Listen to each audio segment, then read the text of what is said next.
Peaceful marches. Amazing grace, how sweet the sound. And disruptions by rioters are capturing the nation's attention. The issue here should be de-escalation. It should be, how do we listen to people? How do we hear their concerns? And then how do we focus the appropriate law enforcement response on those who are trying to hijack these peaceful protests and engage in looting and violence for the sake of violence? Governors are calling in the National Guard to help maintain order, which is far different from martial law being enacted. Military law expert Sally Stenton explains. They are force multipliers so that they may be protecting private property, so law enforcement officers can go to a different location and protect life and limb. You know, if there's rioting going on, or they want to go out and protect the peaceful protesters from violence. Martial law doesn't pertain to the National Guard. It involves suspending civil authority and the military taking control. Deploying your active duty military on your own soil against its citizens is a very big deal. Here's what the law in this area generally says. The Posse Comitatus Act guards against the use of the military as a domestic police force. But the Insurrection Act provides a legal exception to suppress an insurrection. President Trump spoke to this potential scenario. If a city or state refuses to take the actions that are necessary to defend the life and property of their residents, then I will deploy the United States military and quickly solve the problem for them. Stenton, a retired Air Force JAG officer, says deploying the military into the states is a weighty decision, especially if the governors are not asking for it. When you join the military, you raise your right hand, you swear to defend the Constitution against any enemies, foreign and domestic. These people that are protesting and even committing crimes are not enemies of the United States. But civil unrest can disrupt the laws of the United States. If you look at the Insurrection Act, which has been updated over the years, it does talk about being able to deploy your military troops for civil disturbances. If martial law is declared, the military would take over the functions of law enforcement. They could arrest, they could seize, they could do searches. This is far different from what the National Guard is doing now.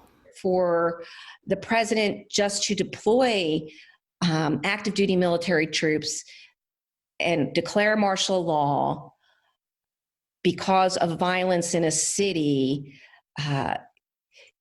it would be a very big deal. And I don't know if it would cause more harm than good. And what about the larger policy question of how to address the racial injustice issues? And I think the world has now seen that this is how most minorities, particularly African Americans, perceive their relationship with the police. And so the issue is, what are we doing about that perception? What are we doing about those very, very real issues? As many Americans work to answer those questions, the Secretary of Defense is making his position clear. The option to use active duty forces in a law enforcement role should only be used as a matter of last resort and only in the most urgent and dire of situations. We are not in one of those situations now. I do not support invoking the Insurrection Act. So far, the National Guard has been activated in 23 states with 17,000 members deployed. All right, let's bring in Julie Grant and let's talk about the Insurrection Act. It's caused such a flare-up here. I mean, I heard the president say, if the cities and states don't do anything, right? So it would be the last resort. When was the last time it was actually used? Good question. 1992. That was the last time the Insurrection Act was invoked, and it was invoked by President George H.W. Bush.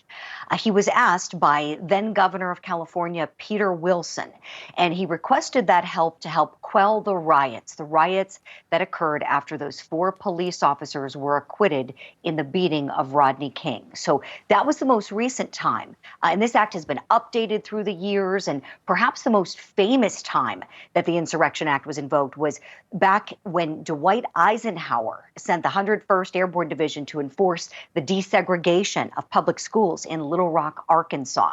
So that might be the most famous instance, but it has been used over the years, Vinny. All right, let's talk about the National Guard and the purpose that it serves. I mean, it's not just in times of protest, right?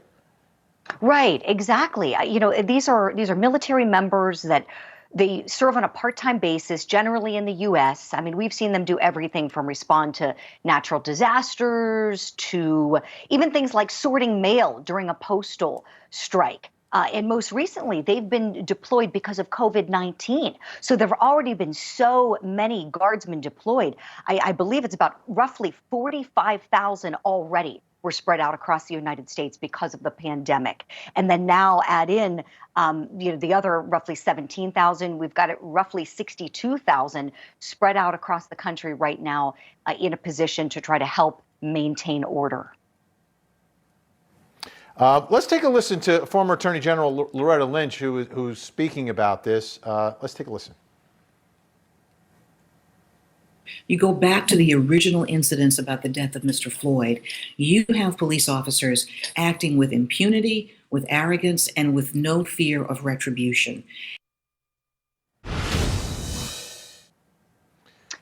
So, Julie Grant, one of the things she's saying is, I mean, because she was Attorney General, and during the Obama administration, we had riots and protests as well. This one different, though, from her perspective.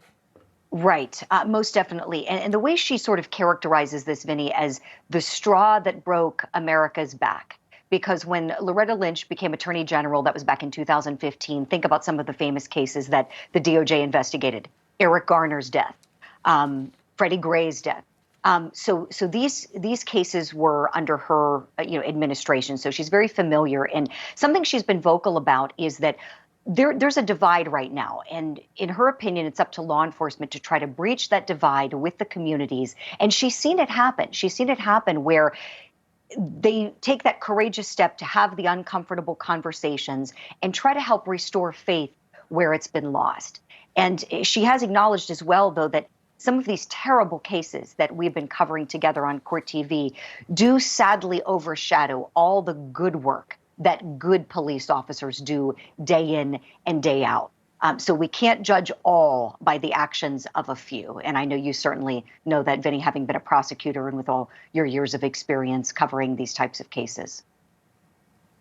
Absolutely. Julie Grant, thanks so much. Very informative and answered a lot of questions I had tonight. Appreciate it. Oh, good. My pleasure, Vinny. Thank you.